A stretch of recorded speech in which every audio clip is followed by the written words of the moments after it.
I've coached a lot of catchers in this exact same situation. They train really well, they're confident in a low anxiety environment. They've hit a sub-2 pop time in practice before, but when it comes time to perform in a showcase setting, they totally forget how to be themselves. I've seen guys that look like completely different players when they step up behind the plate, and they end up walking away from that showcase with metrics that don't reflect the player that they are. So in this video, I'm gonna show you how to approach the limited amount of throws that you will get at a showcase to not only maximize your velocity reading, but also minimize your pop time reading. A 213 pop time is not bad, but it's really not gonna be anything to get excited over. Now, the difference between a 213 pop time and a 196 is a 17th of a second. And for reference, the blink of an eye is anywhere from 0.1 to 0.4 of a second. A fraction of a second. Yet perceivably, the catcher with the 196 is in a totally different tier of players compared to the guy that showcases a 213. It can be the difference between feeling like your hard work paid off at your next event or walking away disappointed in your showing. At a typical showcase, catchers get 5 throws. And if you've never exposed yourself to a showcase style throw,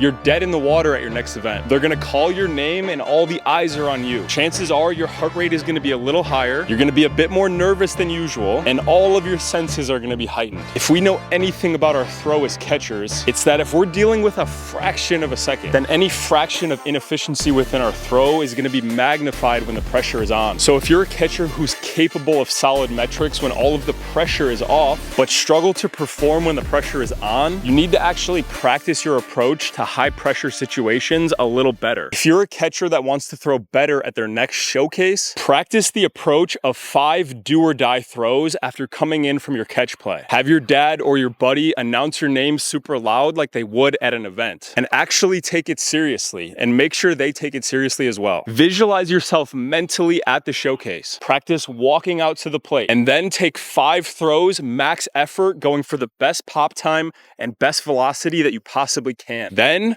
walk back to the bench and take mental inventory of what you did well and what you can improve the next time. Practice it so much that when it comes time to actually perform at a showcase, you can go back to that same place in your head that you've been 100 times and actively check in with yourself. If you can practice as well mentally as you do physically, I promise that the quality of your throws at your next event will improve. Catchers should be dialed in after proper catch play. Think about a relief pitcher. They would never step out of the bullpen until they're ready to perform right now. That involves dialing in command and feel for every pitch that they have that day. If we as catchers have 5 throws at an event to showcase everything we've got, you better have a high awareness of how the ball feels in your hand that day before you ever step out to perform live. That's gonna come from the way that you play catch. Are you playing catch because this is just what we've always done and I think this is good? Or are you playing catch with a specific purpose in mind? Are you trying to find certain feels that you've relied on? Gauging how your body feels that day. If you don't approach your catch play with this level of intent, don't be surprised when you spike your first 2 throws at a showcase at the 100-foot mark. Catchers should actually throw at a distance greater than 127 feet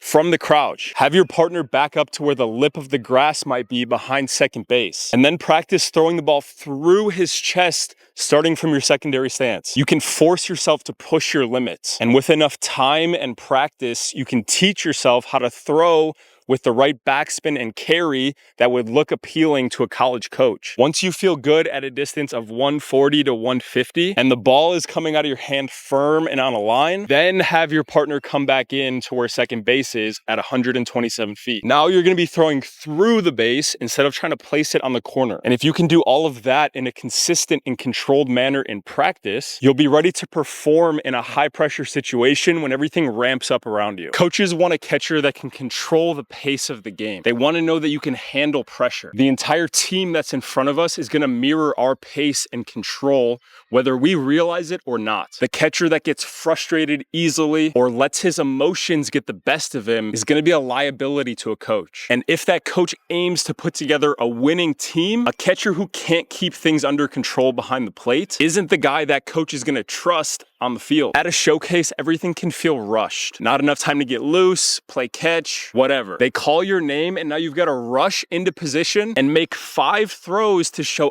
everybody what you've got and what you've been training for. In these stressful environments, we want to do our best to slow down and control the pace of what we're doing. Make sure you're getting enough time to get loose and make sure your arm is hot. At a showcase, you're likely under a time constraint, so make sure to move with a little bit of efficiency to maximize the time that you're given. And if you truly get cut short, there's no harm in pushing the limits a little bit. If the group gets called in and you still need 5 to 10 more throws, just go ahead and get them done with a sense of urgency. As a coach, I want to recruit the kid who seems to be under control and has a solid understanding of what he needs to do. And if that means slightly going against what the rest of the group is doing, then I respect it. Now, this is a fine line. You don't want to inconvenience the group as a whole for the sake of yourself, but you do want to make sure that you find ways to give yourself what you need to perform properly. Something that I wish I had learned earlier in my catching career is the power of a good routine. And when I say routine, I mean something that you go to in any situation without fail. We need a routine for the way that we get loose, the way that we play catch, the way that we prep to throw, receive, and block. And it needs to be done the exact same way every single time. Your routine can evolve over time as you learn and grow, but you need to start with something and commit to it. If you leave yourself at the mercy of the environment around you, you're kind of leaving your success that day to chance. But if we can commit to a solid routine, then we'll know exactly what we need to do to feel our best in any situation or environment. Developing a routine will take conscious thought, planning, and refinement, but that is development as an athlete. Imagine walking into your next showcase or event knowing exactly what you need to do once you get inside. You're gonna drop your bag and immediately start executing on your list without having to stress over figuring it out once you get there. This might involve getting there before everybody else, but getting there before everybody else will give us time to acclimate to our environment instead of getting thrown into it when everybody's already there. If we can fall back on the routines that we've created for ourselves beforehand, we can step out of a stressful environment and put ourselves back into the routine that we've rehearsed and perfected hundreds of times before. That level of preparation is what's going to set you up to succeed. Stop putting so much pressure on yourself. A single showcase performance does not determine how far you make it as a catcher. Let's say you pop a 1.9 and throw 82 miles an hour to second base at an event. UCLA is not going to come magically knocking on your door the next day. Think about a showcase like a first date. What is the purpose of a first date? All you're doing is trying to figure out if there's somebody that you want to see more. That's it. If there are coaches at your next showcase, this is their first date with you. The only judgment that they're making on you as a catcher is if they want to see more of you or not. If they decide they do want to see more of you, they're going to come out and watch you play in a game and allow you to prove yourself as to why you'd benefit their program. Now, a first impression is extremely important and it will open the door to real opportunities, but it won't be your only opportunity. So stop treating it like it's do or die. If you make a bad first impression, you've got to shake it off and prepare harder for your next one. Maybe the reason that you put so much pressure on yourself to perform at a single showcase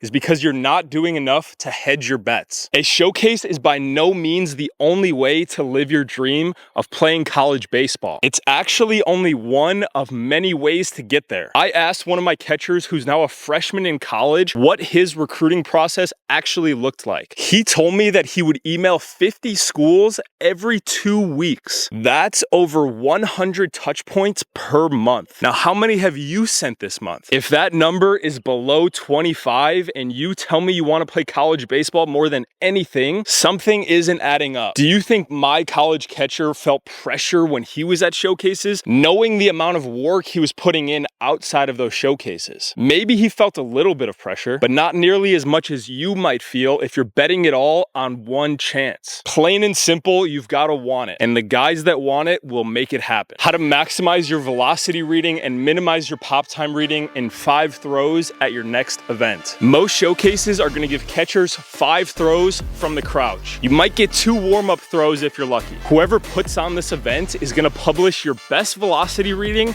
and your best pop time reading from those 5 throws. Now, if we want to maximize both without sacrificing one for the other, we can do it like this. With your first 2 throws, you're going to want to ditch any concern of a good pop time. With your first 2 throws, you're going to want to ramp up and try to throw the ball as hard and as accurate as you possibly can. Think about throwing through the guy at second base's chest as hard as you can. Spend some extra time on your backside in order to ramp up your velocity and dial in your accuracy accuracy on those 2 throws. Because of the extra time taken, your pop time will suffer on these 2 throws, but your velocity will benefit. And then once you're dialed in after those first 2 throws, now we can try moving as fast as possible and sacrifice a bit of velocity for a solid pop time reading. And if you made it to the end of this video and it hit for you, and you finally want to see the pop time and velocity that you know you're capable of, but something isn't working, this is exactly what I work on with my catchers inside of my Drop Your Pop Time program. Now, this is not some random drill playlist. It's a structured 12-week throwing program for catchers just like you who want to throw harder, move faster, and perform under pressure without guessing what's missing. If this sounds like something you would be interested